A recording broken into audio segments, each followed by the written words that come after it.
Hi, I'm Mitch, And I'm Todd. And I'm Tim.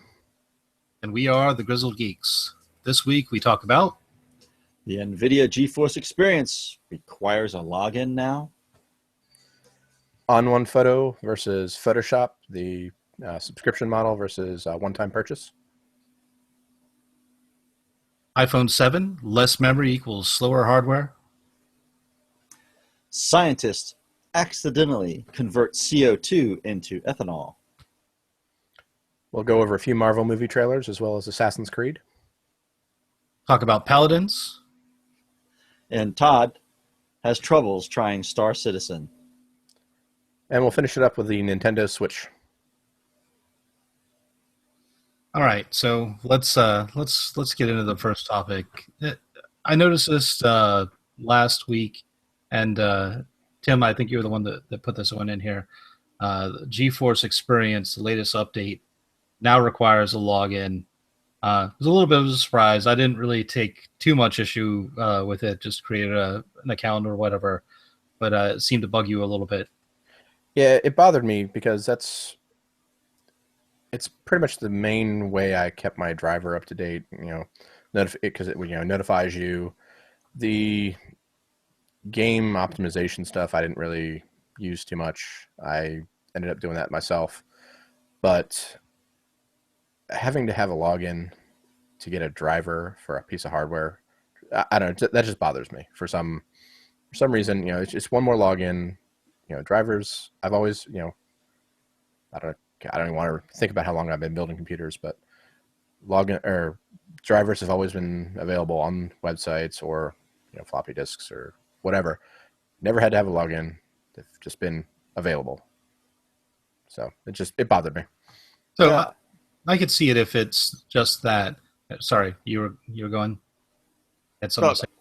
Yeah, I was just going to say that it's yet one other place where you have to create an account and use a password. And if you're like most people, you have like a typical set of passwords you use. So it's another place that could get hacked, another potential way for one of your passwords to get out there and get hacked. Well, you shouldn't be doing that anyway. But beside the point, it is another thing for somebody to attack, and for people that aren't following good security practices and having different passwords for different sites to have some of their information stolen. I agree. But why do you think they went with the username and password? The only thing I could think of is they're trying to tie it into some of the streaming capabilities or whatever they're trying to build into Experience. It's not, I mean, you're using it for the driver. I'm definitely doing that. But aside from the driver and the optimization stuff, we're starting to try and get into screen capture, screen share, that kind of stuff. A lot like Steam or Twitch or whatever else. Yeah, one of the articles I read about it when I was trying to figure out exactly what happened, had something in there that this is really what bothered me. I've remembered now. The only way to get the latest driver was to use the GeForce Experience. You couldn't. You couldn't go to do the direct download anymore? Apparently that, from what the article I read was saying, is that wasn't going to be the latest one. The only way to get the absolute latest one was through the GeForce Experience. It was going to be like one behind or something. So that was what bothered me about it. That's a shady practice. Yes. That somebody at NVIDIA is responsible for making that decision, and the leadership at NVIDIA needs to find that person and introduce him to Lucille. That's all I'm saying. So, all right, moving on. After a night's death threat. So that was a reference to a TV show, not a death threat. We don't want the views of Todd do not reflect the rest of us here on the podcast. Yes. Direct all comments, questions, concerns to Todd. Otherwise known as Negan. All right. So we'll move on from that onto the On1 Photo. And really, this is On1 Photo, Luminar. There's a bunch of these new photo applications coming out versus Adobe. And with Adobe's subscription model, Um, I think they've opened the door up for some of these other pieces of software to come in. Uh, I'm really looking forward to On1. It releases, I think, November 23rd. The raw editing capabilities, it looks super fast. That's one of the reasons why I've been looking at other things also. But it was, I forget how much it was. It was like maybe like a one-time purchase of like $100, if that. That's really I had an upgrade price because I had one of the previous pieces of software. It may not have even been that much. I mean, even if it was $100, that's really cheap, even compared to the older Adobe products when you could buy a license for something to download and not have to pay the subscription fee. Yeah. But I mean, right now, if you want to get Creative Commons, the whole suite, and you don't have a way to get it through like student or teacher pricing, you're looking at $50 a month for the entire suite. And they give you some online resources, the stock photos and all that kind of stuff with it. So if you really need the entire suite, try and make it worth your while. But if you're going to buy it, you should be doing something creative with it to make a little bit of money. Yeah, it really is hard to justify $50 a month. I already have enough problems justifying the photography program at $10 a month. So we were talking earlier, and if the whole thing was, the student price, and that was just the price, and there wasn't, didn't have to be a student discount, I might consider it. But this goes back to whether or not the whole subscription model works versus one-time purchase. And in the long run, if you were one of those people that upgraded Photoshop every year, or even if you got the Creative Suite, if you were upgrading every version, the current subscription model saves you money, but you have to continue paying. And as soon as you stop paying for it, at least I know with Lightroom, you can no longer edit photos, and I'm pretty sure they disable most of the other functionality of the other applications as well. So right. You're left with nothing once you stop paying. In my opinion, if you're paying $50 a month for for Photoshop, it's because you're a professional and you're deducting that on your taxes. Otherwise, I get everything I need with PaintShop Pro as an amateur photographer. There's nothing I can't do with it. It's gotten better and better with each release. I pay a one-time $79 charge for it. It comes with a lot of extras, and then about every 2 years I upgrade to every other revision, and that costs me about $39, $40. And I've been really happy with it. It's perfect for an amateur photographer. I can't imagine any amateur photographer paying $50 a month for a photography. It would have to be tax deductible for me. I'd have to be making money as a photographer and then deducting that from as an expense. So the $50 a month plan is not just the photography. That's Premiere, that's Photoshop, that's the InDesign. That's their entire suite. Well, a professional artist then. Yeah, to you would have to be going past what Photoshop is, because for the photography stuff, it's $10 a month for Lightroom and Photoshop. And I bought Lightroom, I don't know, version 3 or 4, and I've been using Lightroom ever since, and I can't find a replacement for it yet, and I'm hoping On1 will be the replacement because I can finally cancel the yearly renewal when it finally comes up again. Right. Well, I'll give it a try and look into it and see maybe about trying it out. If you're happy with what the Corel products are offering, I don't know if it's worth paying an additional $50 to get On1. It's especially if you're not doing a lot of raw editing. I do a little bit of raw editing, but yes, if you're not doing every photo that you want to edit, if you're not editing the raw version, then I wouldn't even bother with it. I mean, if they have a free trial, try it out, but I don't think it's going to do anything that Corel isn't going to do for you. and also have the Nikon software that came with the Nikon, so for raw editing. So Well, Nikon Capture. I don't know if you checked it out. They Nikon released. They used to have that Capture NX. Yeah. Now they have. I can't remember what the new version of it's called, but they have a new version of that is no longer for purchase. It's available for free. I think I tried that, and I think it killed my computer. I think that was right Did before it kill your built computer, or did you kill your computer? I think that was the last thing I put on there when I had to rebuild the computer when it finally died, the one upstairs, which again is at that point where it needs to be rebuilt again. So that Maybe phrase, Windows. when it finally died, it means it was on the way out already. There's Yeah. a pattern with these things. I just installed that one thing, and then my computer died. You know, OBS killed my computer. Well, that one made sense because I didn't know till after I installed it. I looked and saw, holy crap, that's a 32-bit operating system on that computer. I didn't think I had a 32-bit operating system in the house, and I know I installed the 64-bit version of that software, so no wonder it kept rebooting. Yeah, so it's called Capture NXD. Capture NXD. Yeah, so you use that in combination with the Google Nick software collection that's free now. I mean, I haven't seen that. oh, it's great.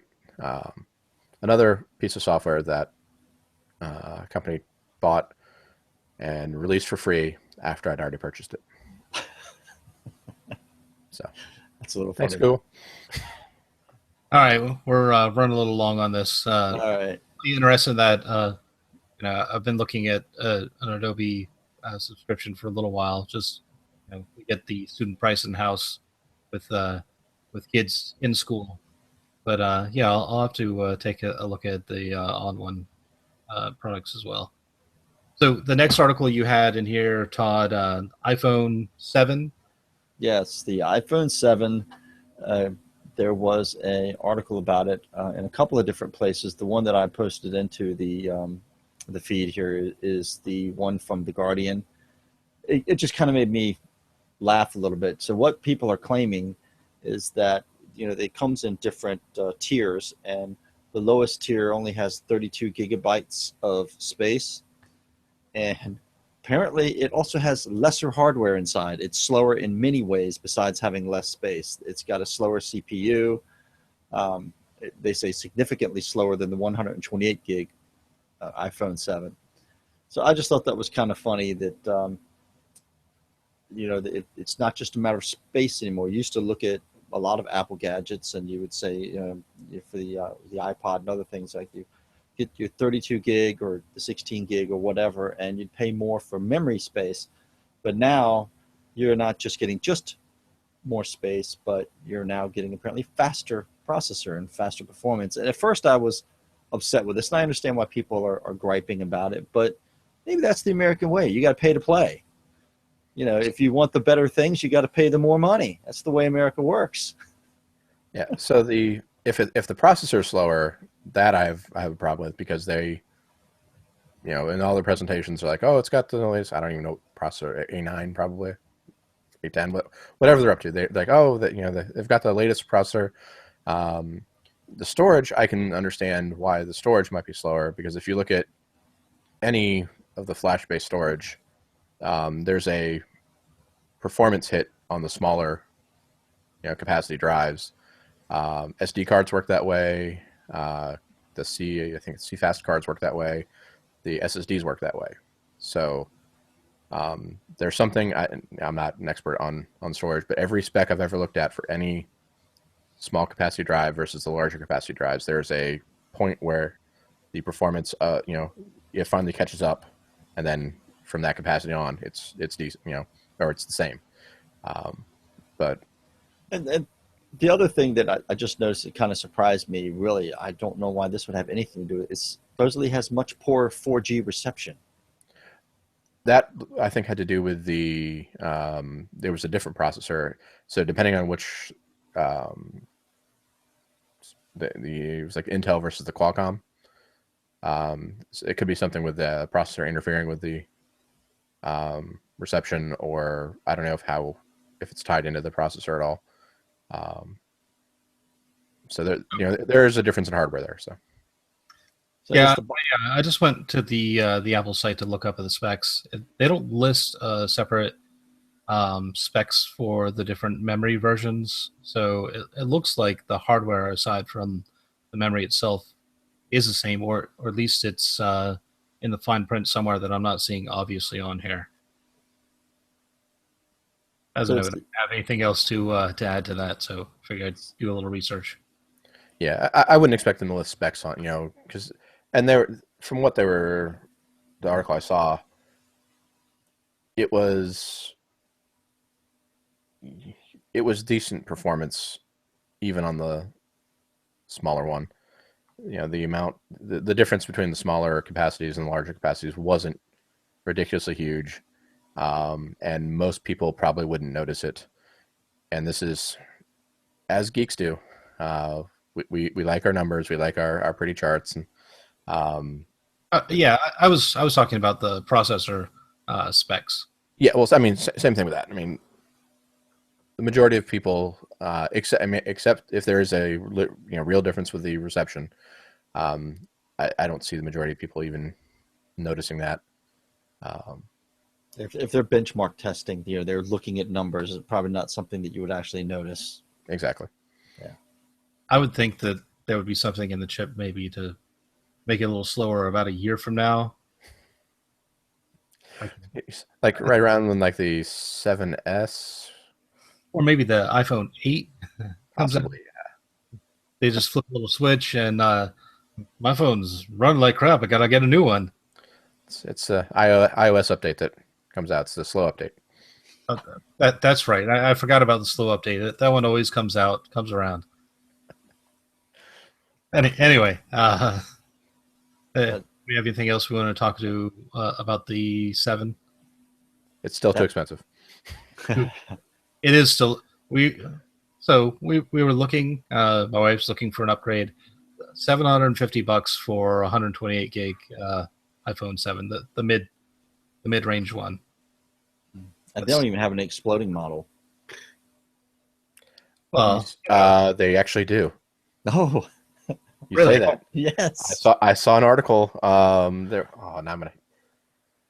There was an article. Some guy is blaming his car catching on fire. I think it was maybe a surfer or something. Blaming it on his iPhone 7 exploding. Was that a Ford? We have multiple cases and a recall. I'm not buying it. I need a Bronco on fire, or I'm not buying it. Well, it's from Australia, so I don't know if they have different iPhones there. Or, Samsung. It was reports that iPhone 7 has suffered similar exploding issue. Surfing instructor from New South Wales in Australia, and Apple's investigating. Everything in Australia wants to kill you, even the iPhones. But as of right now, I think that's the only incident. So it could be a fluke, but yeah. I say we move on to the article that I'm most excited about, because I think this one is really going to change the world. The scientists accidentally converting CO2 to ethanol. Tell me about that, Mitch. That sounds awesome. So I saw this on Engadget and clicked on the link. The scientists were actually trying to convert carbon dioxide to ethanol. The reason I put it in here is just an example of shitty clickbait. They didn't accidentally do anything. They were trying to turn carbon dioxide into ethanol. They did it, and they did it better than they thought they were going to be able to do it. And so they accidentally created ethanol from carbon dioxide. The whole process, just the idea of the science behind it is really cool. Being able to maybe clean up some of the emissions from whatever, and then get something that we can use to burn out of it. That whole bit of the science is really interesting. but the article clickbait, it was the thing that kind of ticked me off a little bit. I just wanted to talk about it for a second. We don't have to spend a whole lot of time on it, but I won't call out the guy who wrote the article here, but I'm tempted. So the ethanol is quite pure, it says. I wonder if it's delicious if you put it over ice. No.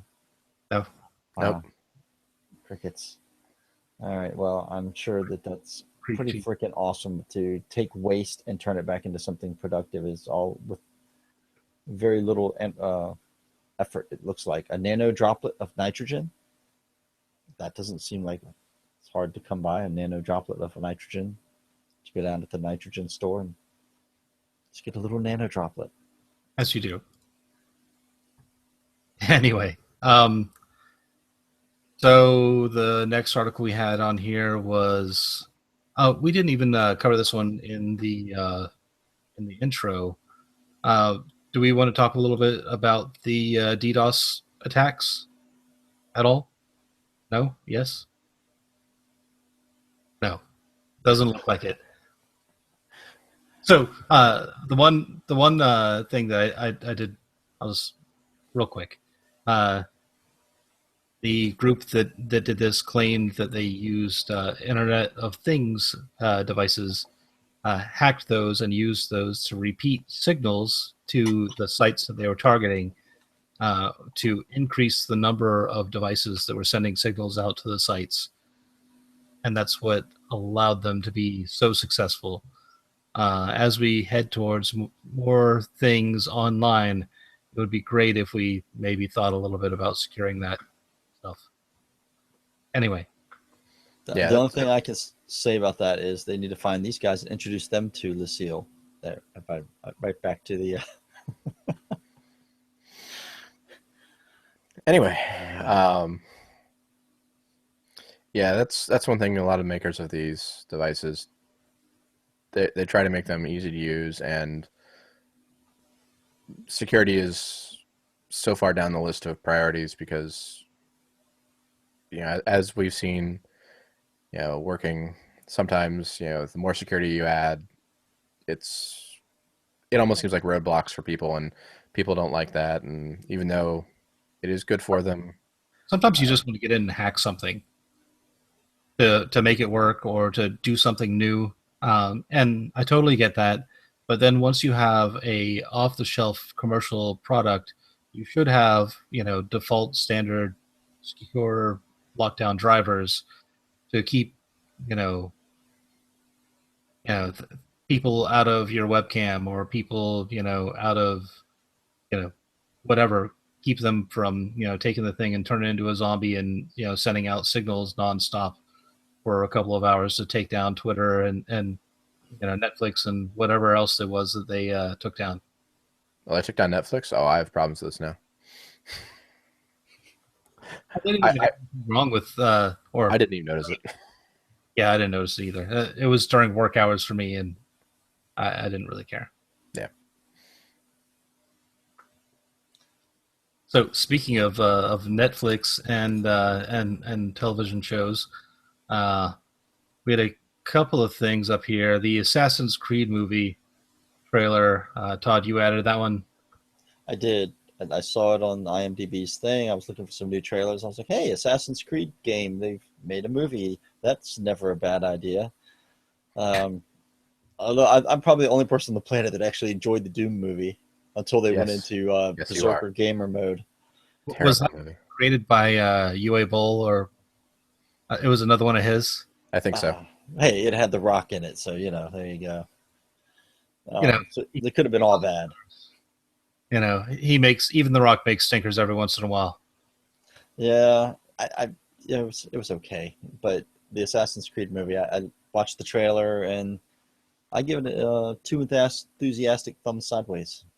I'm the only person on the planet probably who's never played Assassin's Creed.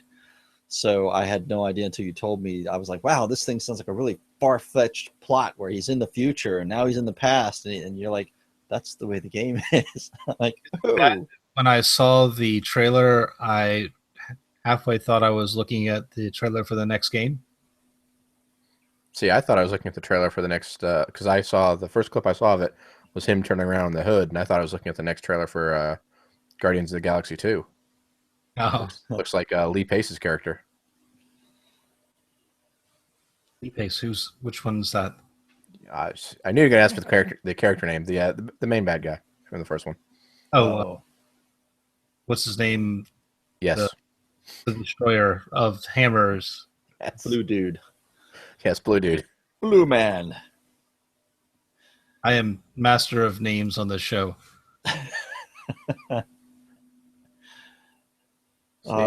You guys are supposed to help me here. This is sorry.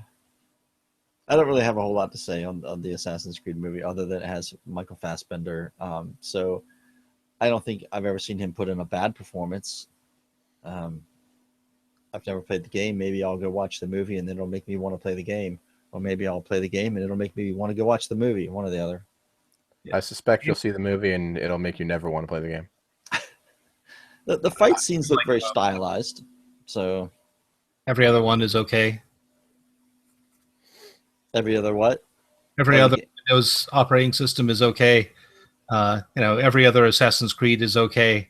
Like the ones we care about, and these are the ones we shove out so we make more money so we can make this one again. Or at least that's the way it feels. And I apologize to any of the developers that put their heart and soul into those games, but you know that every other one is shitty. I'm sorry. You just crushed all their hopes and dreams. Well, if they're watching this, their hopes and dreams were crushed long ago. Yes. All right. So maybe the next movie will be better then. Guardians of the Galaxy trailer? Yeah. Did we not talk about that last time? Maybe we didn't. Did not talk about this last time. I was so excited to see the first movie. I'd never heard of Guardians of the Galaxy before. I just knew it was Marvel and it was going to be awesome, and it was. And I love the soundtrack, and I loved the characters. And then seeing all of them pop up, especially with the little mini Groot right there behind Tiny Groot shoulder. Yeah. Yeah. So, last one, Rocket was riding on Groot's shoulder. This time, Groot's riding on Rocket's shoulder. Oh, I didn't notice that turnabout. It's funny that I enjoyed the first movie. It really says something about how good the movie was that I went into it begrudgingly because I love Marvel, but I thought the movie looked stupid. I'm like, a talking raccoon with a gun. Oh my God, this is going to be idiotic. So I went into it, my mind closed. I was already made up. All right, fine, I'll take my kid to see this stupid movie that he wants to see. And I walked out going, that was one of the best movies that Marvel did. So when I saw the trailer for the second one, I still went into it like, oh, they're going to try to cash in again. This is going to be stupid. I was smiling by the end of it with the whole stupid hug thing. It has a charm that just gets you. It lowers your defenses and makes you laugh in spite of yourself. Yeah, I remember talking to you about the first one. I think I saw it before you did, and I was talking it up, and you were like, "No, it's so stupid looking." But to this day, it's still I've said previously, I don't have a comic book background, so I don't have any attachment to previous characters or anything. So it is my favorite Marvel movie of all time as of right now. It was just fun. It was fun from start to finish, and absolutely loved it. So I'm really looking forward to the next one. Great opportunity to screw themselves over on that movie, to go too serious. And when it opened up, and there's this guy, he's looking ominous. He gets out of the spaceship. He has glowing eyes. He looks around. He takes his device out. He scans the environment. And then he reaches over and starts dancing. And, it just, the whole feel of the movie pivots. And from that point on, I knew that this was going to be an amazing ride. That we were going to have a lot of fun. And so it looks like they're going to capture that again. I hope they do. I'm definitely going to give it a shot. So, yeah, I'm looking forward to it. Yeah, the only thing I worry about it's not so much with Guardians, it's with the overall Marvel universe, is when they try to bring that franchise in with the other ones. I just recently watched, we finally got around to watching the latest Captain America, Civil War, and bringing Ant-Man into that really came close to going a little too far, because Ant-Man was just a little, and I'm not even going to talk about Spider-Man because that was just ridiculous. But Ant-Man, I think, is a little out of place in that universe, and I can't even imagine, Star-Lord in that universe. So he's definitely out of place in the universe. He was definitely out of place in the serious tone Civil War movie. However, when he said, "I'm going to do a thing, and it might rip me in half, and if I get ripped in half, just leave me behind," I was like, "All right, this is going to be a fun few minutes. Let's see what happens." And then he says, "This is awesome," and it was just a lot of fun. It was a little bit of light in the middle of this dark, ominous, spy thriller movie. Yeah, like I said, Ant-Man was close to being too far. I will say Spider-Man was too far in that movie. That was. Hey, shut up. I am so worried about any future Spider-Man with that cast. But take Star-Lord or Rocket or Groot and put them in there. It's just it's going to be. If they can pull it off, it will be an amazing writing job, and I will be very glad to be wrong. But I think for all the reasons you said, I don't think it'll work. So I'm hoping that they never merge those universes. They're going to, I thought. Infinity, that was, yeah. That's where they're heading. They're heading to. I don't know that everyone will be in it, but a significant portion of the Marvel universe will show up to deal with Thanos or whatever his name is, and the Infinity Gauntlet. They're going to do 2 movies out in space, and then maybe they'll put on the Gauntlet and then use the reality gem to reset the Marvel universe back to new actors, and that's how they roll into one again. Rinse and repeat. As long as they recast Spider-Man, that's all I care about. So just to talk a little bit about Spider-Man, I thought he ran his mouth too much, a little bit. However, my son is a big comics fan and a Spider-Man fan, and when he saw that, he thought Spider-Man was absolutely perfect. Spider-Man is supposed to be young and geeky and nervous and runs his mouth nonstop because that's what he does when he's nervous. And he said, that character was spot on, that is the best Spider-Man he's seen so far. And so maybe Spider-Man just isn't for us. Maybe we've just gone the other side of Grizzled, and that Spider-Man is for a younger generation. Like I said, I don't have the comic book background, so I don't know how he is in the comics. I only base this off of what I see on the screen, and on the screen, he annoys the living crap out of me. So I think what we're really waiting for then is the version of Spider-Man where it's old man Parker, and he's really old and grizzled, and it's in the future, and all of his other friends have died off. If only they had something like that in the Marvel universe, maybe with metal claws. Yeah, spider claws. So, Old Man Logan, or just simply Logan. Have you watched that trailer yet? Yeah, I watched it tonight. Yeah, my son's really upset that Hugh Jackman is going to be leaving the X-Men family, and they're going to recast, I guess, a newer, younger Wolverine. Well, just think of it. This movie, they finally didn't have to put him in makeup to look him or make him look younger. So they're like, "Hey, just get out on set. Yeah, he'll be fine." And I'm kind of looking a little rough today. Trust me, you're perfect. Yeah, I guess is Hugh Jackman right around my age? I think we're pretty close. So it'll be sad to see him go, but I hope they go out with a good movie. It's been every other movie, I think, when it comes to Wolverine. Well, so uh, I'm definitely sad to see him go. He was, aside from, and we talked about this before, aside from movies like, Blade or whatever, trying to dip their toes into the Marvel universe, the X-Men movie, the original one, was really the movie that kicked off this whole comic book hero franchise, and kicked it off in the Marvel universe with the X-Men. They screwed it up, but Marvel came came in and saved it, and even Fox with the rights to the X Men. They had a great first one, a really good second one. They killed it with the third one, and by killed it I mean they destroyed any story or believability that they had, and ruined all the characters that you cared about. Um, and then the amnesia bullet thing. You almost couldn't forgive them for that one. Ugh. It came around with Days of Future Past, and then the second one was it was pretty good. It wasn't good as the first one, but they were doing all right. And then they came out with Apocalypse, and then what the hell are they doing again? It's like they shouldn't make movies in threes, two, no more than two. That's how many they should make.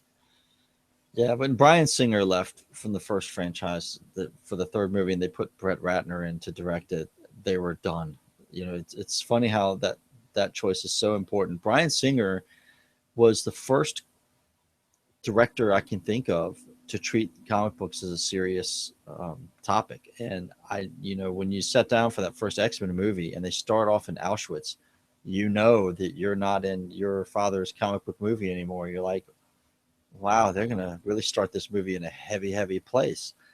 And they pulled it off, and they were very successful with it. Some people had a little bit of issue with the leather suits from the first movie. But, the Wachowskis get away with a lot of leather action suits. So at least in those other two Matrix movies that you deny. So, yes, Logan looks really good. I'm excited for Hugh Jackman to have another run at this. I've got the graphic novel, The Death of Wolverine, where it sort of he's really old. It shows how he dies, and my daughter gave it to me for Christmas, and I read it. And it was kind of a bummer to read it, but it was a really good graphic novel. So I'm just curious to see how much of that they're going to pull into this movie. Yeah, when I watched it, I don't know, it's Wolverine's not really my thing, so I was watching it more like, oh God, here we go again. Why are they making this? So that's just it. It's with the Wolverine franchise, you don't know what you're getting. Is it going to be good like the last one was? The one where they basically, again, they took a Frank Miller series of books and turned it into a movie, which seems to be usually a winning formula. And it was actually really good. Days of Future Past. What's that? Which one? Days of Future Past? No, the Wolverine, the one where he fights the Silver Samurai at the end, where they're in Japan. yes, Oh. yeah, I didn't like that one. Yeah, that was off of Wolverine's first standalone series of comics that I actually own, like the first 10 of those. Yeah, that one was terrible. You didn't like that one, huh? No. So you liked the one before that with the Ryan Reynolds? No. See, I compared those two movies as the only Wolverine movies he's done solo, and I thought the second one was so much better than the first one. Oh, hands down better than the first one, but still bad. Yes, it's a very low bar. Yeah, I mean, you sewed Deadpool's mouth shut. You ruined the movie. Yeah. What the hell are you doing? Anything is better than that. Crap on toast, sitting, blistering in the sun, is a better movie than that. Yeah, that was really, really bad movie. So I liked the second one. I thought the second one was a pretty good movie. Yeah, so any of the Wolverine on his own movies, I haven't liked. So this doesn't bode well for me. But I think the second one was if you're a fan of Wolverine, it was a good movie. You enjoyed it. The first one was even if you were a fan of Wolverine, there was just no saving it. Even fanboys couldn't accept that movie. But the second one was more of a fanboys movie, and being a Wolverine fanboy, I enjoyed it because I had those comics. Like, wow, it's cool to see the first scene from the first book where he hunts down the bear that the hunters left living. I'm like, I remember reading that comic and thinking that was just such an awesome comic, and then I get to see it in movie form. I enjoyed it. The next one, Logan, I was out of comics by the time Old Man Logan came along, so I have no buy-in to this. So we'll see. Yeah, so I'm not as familiar with the comics either, but I mean I've read some of the other stories from like DC, for example, Batman. An older Batman was like Year Zero and all that kind of stuff. Um, those are all cool stories. I like them taking and telling something different. You don't have this invincible, hate-filled furry claw monster unleashed on the world anymore. In Wolverine, he's a little bit older. He's got aching joints, and he's in pain. And he's kind of the end of his life. Everyone that he cares about is dead. Uh, he's in a different place, and he's not this cocky character anymore. So I'm interested to see the story from a different perspective, and hopefully, they don't have adamantium bullets or show Ryan Reynolds' mouth shut. Whatever. Speaking of Marvel franchises that I don't have much backstory for, Doctor Strange is not a comic I ever really read. I read in my Marvel Origins book the Origin of Doctor Strange comic one time, and I was always sort of meh. I don't know. It's funny where I draw the line. Radioactive spider bite clinging to the walls. I'm all in. I'm like, yes, I can buy that. Alien visitor from another planet. I'm in. Sounds real to me. Magic. I'm out. So that's where a lot of people draw the line, which is why things like Thor don't do as well. I mean, the treatment of the Thor movies hasn't been great. I think the guy they got to play the part looks great in it and does a decent job, but the Thor standalone movies were terrible. Um, they just I don't know that they know how to do magic in the Marvel universe. Yeah. Even magic or whatever. It's just weird to mix magic in. I don't know why. I mean, they've done it on Arrow. They've successfully pulled off magic on Arrow, and it hasn't really been that bad. Well, so on Arrow, that was the weakest season that they've had so far, in my opinion. And I think the ratings reflect that too. So maybe a lot of people have a hard time with magic in the superhero world, which seems, again, weird logic. I don't know why it would be a problem, but the Doctor Strange thing, I didn't really get his power, or my understanding is in the Avengers and Marvel universe, he's one of the most powerful heroes because his magic amulet lets him do things that nobody else can do. So I'll go see the movie mostly because of Cumberbatch. Well, he's a wizard type character from the Lord of the Rings or whatever. They're not front and center the whole time. In most of the comics, he steps in when things have gotten out of hand and sort of course corrects a little bit and then backs off again. So yeah, I don't know how well it'll go. The effects look amazing. I haven't seen any of the effects like that since was the movie Leonardo DiCaprio. Yeah, Inception. Inception. Yeah. Very Inception-like. Face, that kind of thing. Reminds me very much of the effects that Christopher Nolan did for that. So yeah, it if nothing else, it should be hopefully fun, and it should be beautiful to watch unfold on screen. Yeah, I'm looking forward to it. I don't. There's no real. From the trailer, I didn't really get a good sense of the story or anything. But like Todd said, it's got Cumberbatch in it. My wife and I both really enjoy pretty much most things he's done. So it looks interesting. I have no issue with magic being being in the Marvel universe, being in the comic book universe, once you start getting, some of the stuff that I've seen in some of the movies, is so close anyway. I've got no problem with it. It should be an interesting movie. And with that, do you want to move on to Paladins? What is Paladins? Oh, video game. Yeah, so Paladins is I don't even know what the genre of games is really called. Or maybe, or no, Hero Brawler. That's more like Heroes of the Storm, like a team hero shooter. Yeah, it's along the same vein as Team Fortress 2. That's kind of the earliest one I can remember of this style. But you have Overwatch, Battleborn. Not as familiar with Battleborn. And then, sorry, what's that? Same concepts. Yeah. And then Paladins.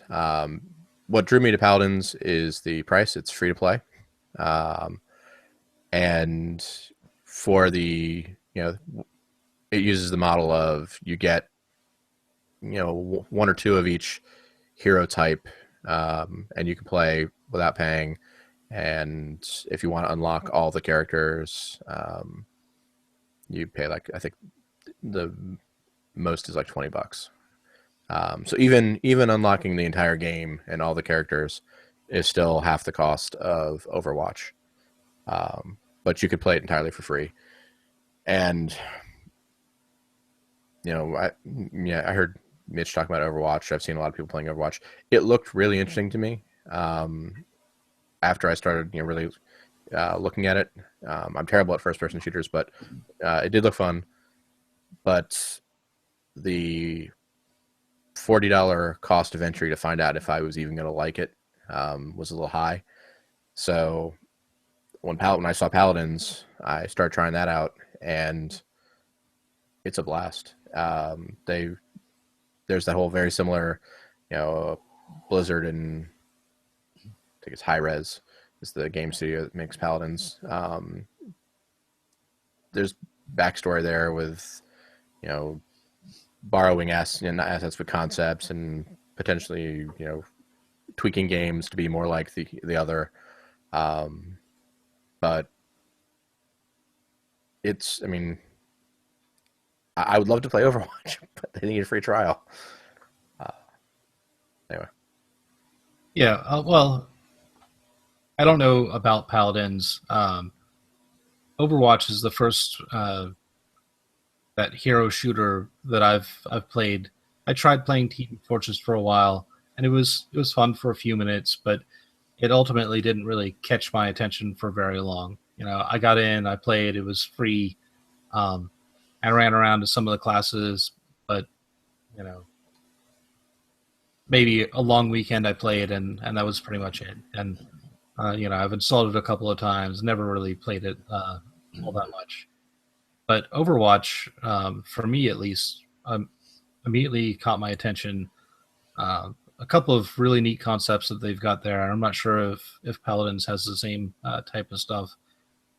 So they've introduced the 20 or so characters that they started out with, and you can switch your characters in game, like in the middle of the match, anytime you die or anytime you go back to the home point.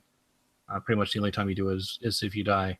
But you can switch them out on the fly to adapt to the other team's composition, or as you take 1 point or the other team takes a point, it may be that there's a better strategy for holding a particular choke point or a particular area, or pushing through a certain choke point or whatever.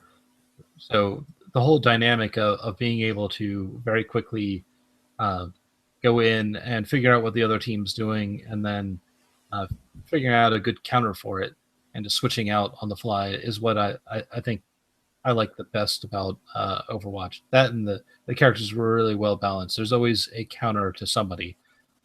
No matter how strong that shield is on Reinhardt, somebody who zips around like Tracer, can take him out, or whatever. something like that. Yeah, so Paladins sounds like it's pretty similar, except for the switching on the fly. That is a pretty cool feature. I wish Paladins had that. But yeah, like you said, there's for every, and I think Reinhardt, I think, is very similar to, I think it's Fernando. It's basically a big knight with a shield that gets deployed. There's I forget to call them. There's very quick characters that can blink in and out of places and get behind them and take them down very quickly. So Paladins has been great because it's gotten my interest in that style of game. If they have, unfortunately, I missed the free trial weekend Right. for the consoles. But I wouldn't really play it on the consoles anyway. I'm terrible at any first-person game on consoles. So if they would just have a free trial weekend for PC, or even, I know we've talked about it. Even if they did something similar to Paladins, where they had they opened up, a base, a single character from each class, but then with the switching out on the fly, that that doesn't really work. Yeah. And that was what they said about free to play when they were talking about launching the game. They wanted to have a base cost on the game, not to keep people out, although it's certainly doing that, but so that they could always have the full roster of characters available to everybody who plays. So there's not these three people are on free accounts, and so you don't have a chance of putting together a team comp that can take out the other team who has a full roster of paid players, and they could just get access to that one character that you can't get to with the free character or whatever. So they always want you to be able to play all of those, and I don't doubt that they'll have more free weekends. But what I really wish they would do is, and they do that every once in a while for some of the other games, where they'll do a 7-day trial or whatever. Yeah, I remember like when Warcraft, you had like the friend code that you could give. They'll send you out and they'll say, "Hey, we noticed you haven't played for a while, or have you checked out this new game? You haven't installed it yet. Here's 7 free days," and you get in there and you play for 7 days, and that I think would be enough, even if you played just 1 or 2 days during it, to give you a really good feel for the game and decide if you like it. But yeah, I really enjoy it. I don't get a chance to play it enough. Nathan and I were playing a lot during the summer, but with school starting up and homework and football and all that kind of stuff, he's just too busy to really play. And the game's just a better experience with other people. So, yeah, let me know if you do pick it up, even on a free trial, and I'll definitely run with you. Yeah, or if they have a nice sale, cut the price in half, make it the same price as the full version of Paladins. Yeah, I'm sure they'll do something like that sometime. Maybe for Black Friday. Yeah, that would be awesome. So I think we finished gushing about Overwatch, and I shamelessly stole a chance to gush about Overwatch when you tried to talk about Paladins. Sorry. That's fine. That's I'm fine. Sorry. Hijacker. That's right. Todd and I will be playing Paladins because it's in our price range. Yeah. So, I normally like the free games, but I actually went out on a limb this last week and made my pledge to Star Citizen. You guys are making me jealous talking about your ship. So I went in and I picked out a ship. I don't even know which one it was. Made my Aurora. What was the Aurora? Yep. All right. Wait. What's your daughter's name? so anyway, I got the Star Citizen thing. I decided to install it on my son's computer on his gaming system that he uses for CSGO and for the other things. And so I installed it, went in, wouldn't launch. It comes up, it makes a sound, you see the screen for 1 second, and then boop, it dies. So I tried several different things. I realized it's still in alpha testing. And I think Tim probably hit on it already when I mentioned it to him. He's like, well, you're using a computer that's really meant to be a business workstation or a server. It's a Xeon processor. It's got a 6-core processor in it. It's 3 gigahertz basically, or 3.5 gigahertz. And it uses ECC memory. So I put more memory in my son's computer to bring it from 6 up to 12 gigs so he'd have enough RAM. He does have a 750 GeForce video card that I bought him for Christmas last year, so it's a pretty decent gaming card. But it got me wondering about using Xeon processors for gaming systems. It's surprising how many people out there ask the question. If people think it's a server processor, it's going to be better.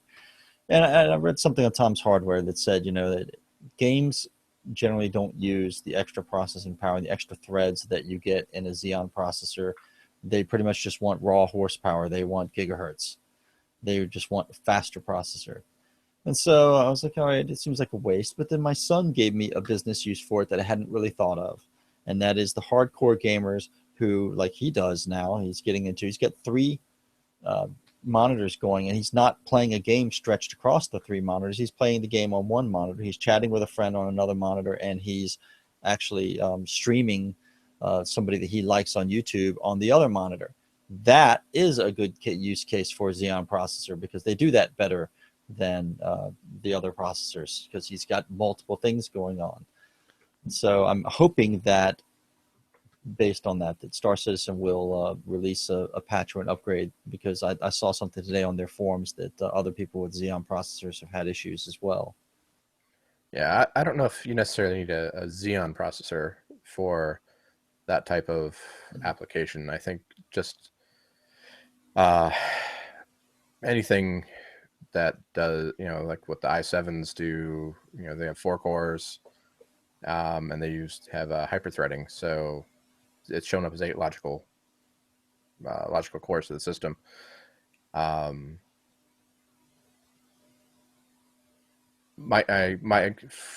terms of using a Xeon, I think for me, like the whole, it's just hardware I'm not as familiar with. The ECC memory. I don't know if that has to be matched. You said you added memory to it. I don't know if it's, a match set. If the specs on the memory you added are the same, that could be causing some instability. But generally, the reason why most people don't game on Xeon processors is they're just more expensive. Yeah. I mean, that's what it comes down to. Is I forget what the, it's not every day you get a good deal on a Xeon. I think much like this system we got through work, but the one that's in front of me now that we're actually talking on, I got it off eBay.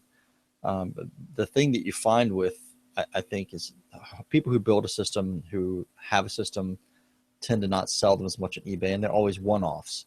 The Xeon processor you'll find on eBay is businesses going out of business or upgrading their entire infrastructure, and then they just throw everything on. So you'll find clusters of the same, like this Dell R710 I'm using, they had like 5 of them because this company that was a web hosting company had these things. They upgraded all their machines and they throw the rest on eBay. And that's where you might run into a good bargain. I mean, I got this thing for $90 and it's a quad core Xeon. It's not as fast as his Xeon, but then I also replaced the processor in his with a faster one that I got off of I think off eBay.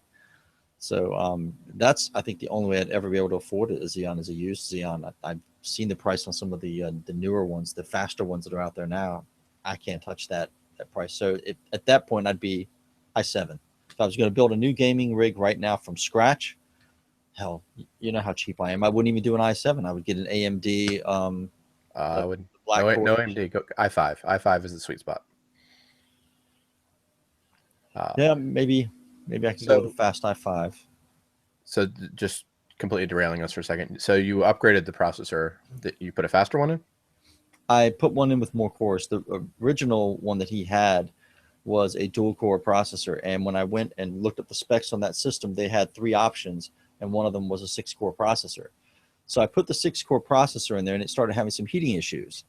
So I went up to the Home Depot, bought some little spring clips, and I took one of my fans I had sitting right here and I clipped it to the heatsink because it didn't have a fan. It had a heatsink only.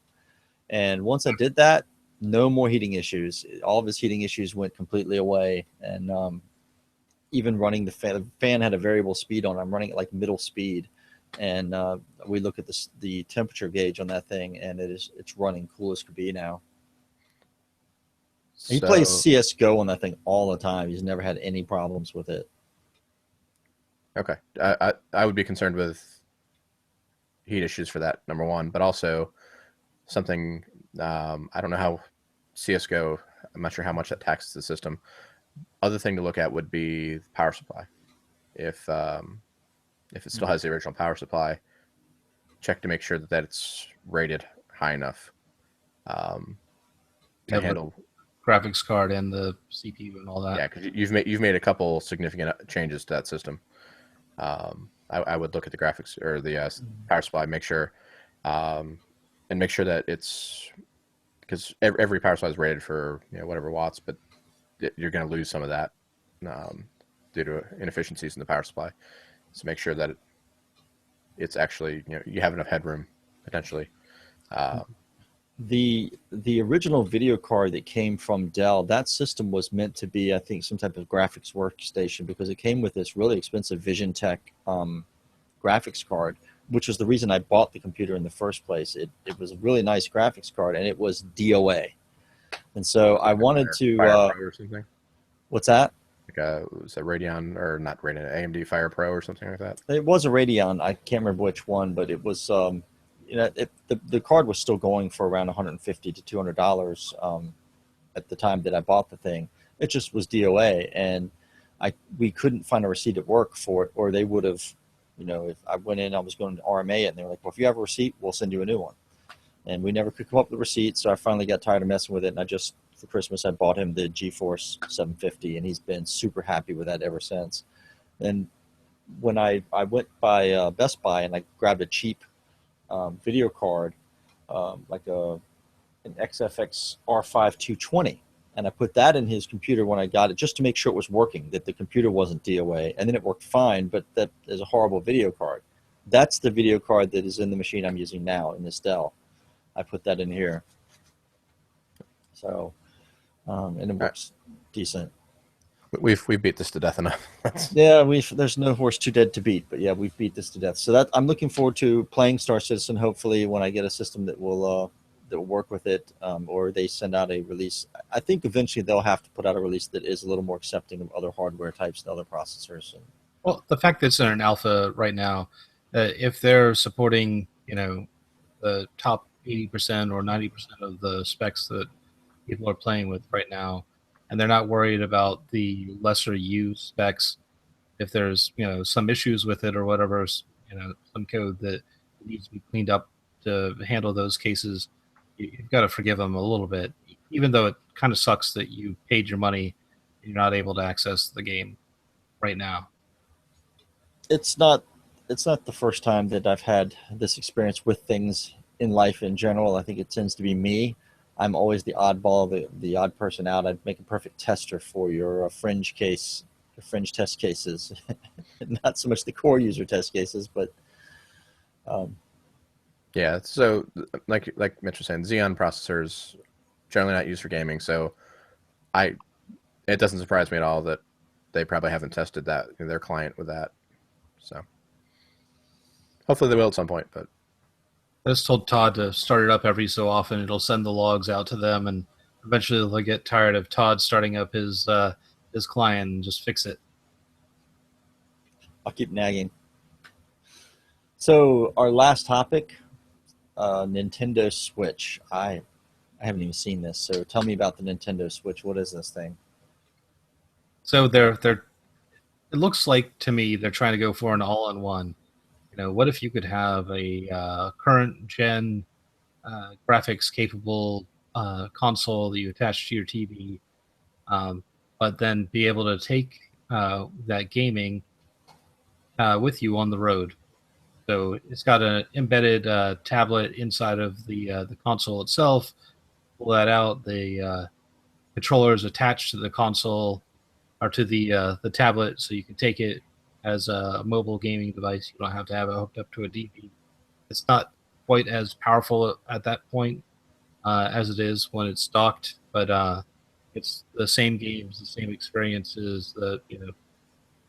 There's not a separate set of games. You're not playing 3DS games when you're on the go, and then regular console games whenever you've got it docked at the TV. I think that's the concept they're trying to go for. Um, Are you sure it was less powerful when it was out of the dock? I thought it was less powerful out of the dock. That they had some extra graphics capability in the hardware dock itself. Okay, because I thought it was just a dock. Um, yeah. So the thing that when I first saw this, it reminds me of, I don't remember when it was announced, maybe 2 or 3 years ago. The that Razer tablet that had the controllers on the side, Oh right, yeah. the Edge. I think it's the Nvidia Shield. No, no, not that one. This was it was made by Razer. It had it was a tablet in the middle and then had the controllers on the side. Huh. It's apparently it's still for sale. Oh, it's used. The Edge or Edge Pro is what it's called. Okay. Um, I like the idea. The Razer when they did it, they were trying to do an actual like full blown Windows tablet that you could take with you, and I'm not sure how well that works because in order to have a decent enough experience there, you're going to have the hardware to back it up. But if it's just a gaming console, I mean, I think this is it depends on the games, but I really like the concept, especially when I saw some. And I don't know if this was Nintendo or some other, some like people just kind of like drink pie in the sky ideas, but because the controllers are removable, you could potentially put different controllers on it,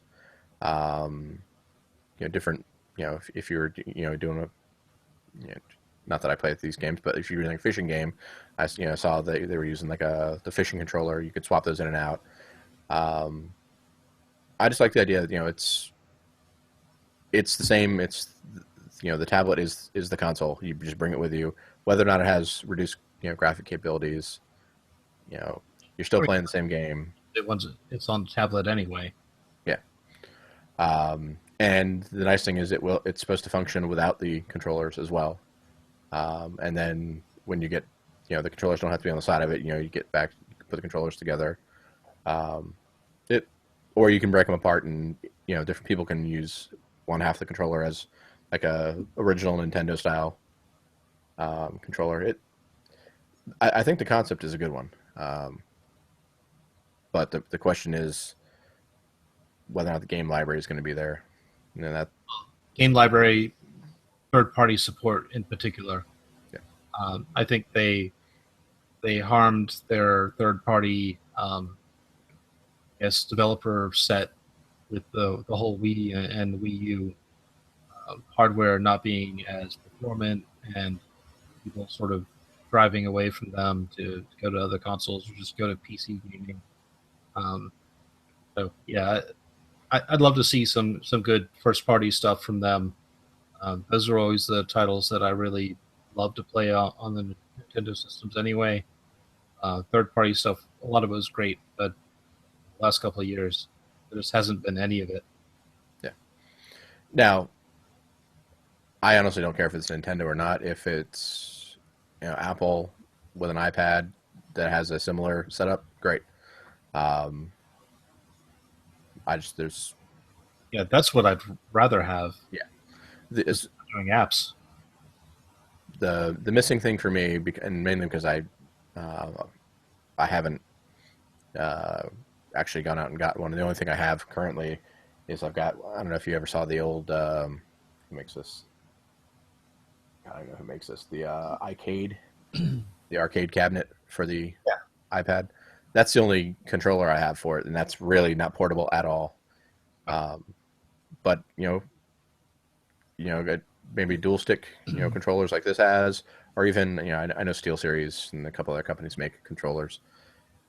I think the only thing I see an issue with this is, with the size, it is approaching iPad size, and this is, I'm not, thankfully I've got quite a few years before I have to worry about this, but I've started thinking about stuff a little differently now. Am I going to be lugging both this and an iPad or an Android tablet or whatever there's going to be in 10 years?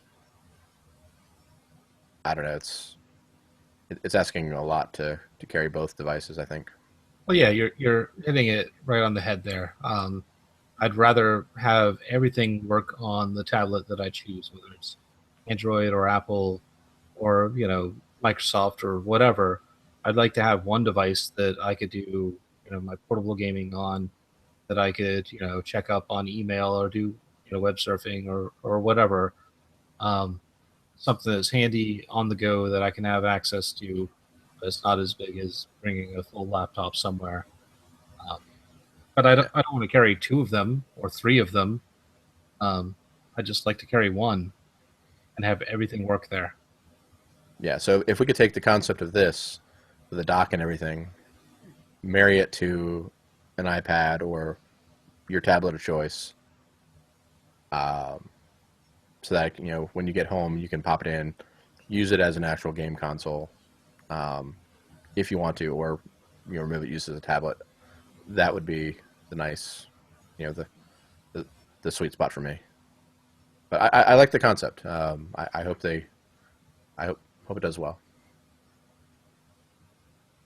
Yeah, I mean, I've got a lot of nostalgia for Nintendo products, so I'm always a little sad whenever they're kind of down in the dumps. But I didn't buy the Wii U. I have no intention of buying the Wii U. I didn't care what first party games they had for it. I just couldn't see the spending money on it. We bought a Wii ages ago, and the kids still get use out of it now. Sarah's my daughter's been playing Skyward Sword on that here recently. But it's those kinds of games that we keep around for a long time, and then we didn't really care about the rest of it. Yeah, the last Nintendo product I bought, I think I want to say it was the GameCube. I know I didn't buy a Wii, but it's sad that, at least for me, that the product that they have that I'm most excited about is that NES Classic Edition. Oh yeah, that's awesome. Yeah, completely different target, and it's totally targeting people in our age bracket. yeah. Well, I mean, a whole new generation gets to discover the joy and frustration of Mario Brothers. One of my favorite memories. It just kind of highlighted the difference between my siblings and I and my parents, or I guess my family, and my mom and her sister. Was watching them try to play the original Super Mario Brothers and not being able to get past that first jump. Jump in the hole or fall in the hole. Yep. Fuck in the hole. As a kid, I was just like, yes, there's something I'm better at. And it was great. But yeah, the old school controllers. It's a shame they're not USB. That would be awesome. But I was looking to see if I still had my Nintendo 64 sitting over here on the shelf that I tried to sell at a yard sale a few months back, with my Mike Tyson Punch Out. Wow, Mike Punch Out. Did you have Mike Tyson Punch Out or what was the off-branded one? Yeah, after he lost that fight, suddenly they it was just punch Punch out. But I had the Mike Tyson punch out. Yeah. Yeah. One And of my coworkers. I had the gold edition of Zelda somewhere with the gold box, and I can't find that. And that's a shame. I don't know what happened to it. Well, that was limited edition, so you might actually be able to get some money for that. Yeah, if I could ever find it. I gave mine away. But, yeah, it's funny. One of my coworkers has a screensaver that goes through all these classic games, and it's the most distracting thing in the world when he's away from his desk. I'm actually in the office. You're like, oh, I remember that one. Yeah, hours of have fun with that one. It's got Metroid. It's Punch Out. There's a bunch of them. I can't even remember the titles, but I remember playing them, and it's just people just it's always funny when someone new walks by his desk. They you see him walking by, then they kind of stop and they back up. And one of my favorite old arcade games is Dig Dug. I don't know what it was about that game that I loved so much, but I loved playing Dig Dug. So when they started selling them at like Target in these little joystick boxes that you plug into your TV, and it would have 3 or 4 games on it, I ran right out and I bought one, and I've got Dig Dug in there. It's been in a drawer now for probably 3 years. I haven't played it, but I was always fascinated by that game. That's basically what this NES Classic is. Yeah, it's got like 30 games on it. Yeah, 30 games. It's got Zelda, Super Mario Brothers, Super Mario Brothers 2, 3, Donkey Kong, Metroid, Castlevania. That's another one of the ones in the screensaver. Oh yeah, I love Castlevania. Some other ones that I can't read because this is a tiny, tiny picture and it won't expand. Dr. Mario. Oh, Excite Bike. Excite Bike. Yes. Such a crap. It's got Punch Out. It's got Punch Out. I love making tracks in Excite Bike. Just making tracks for your friends to try and use, or just for you. Just sitting around on like a Saturday afternoon or whatever, a lazy Saturday before your parents or your friends' parents kicked you out of the house, and making stupid tracks in Excite Bike. I wish I hadn't looked at this. I have to get one now. Oh. The original Final Fantasy. Oh. That's not good. I didn't need to see that. Final Fantasy 1. Yes, the not so Final Fantasy. Yeah. But one, unless I put on my neck beard, and actually it's Final Fantasy number 3, but in America it was the first one. Yes. Well, guys, I have to work tomorrow. It is 11:37.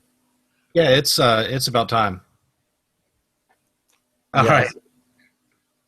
So in that case, my name's Mitch.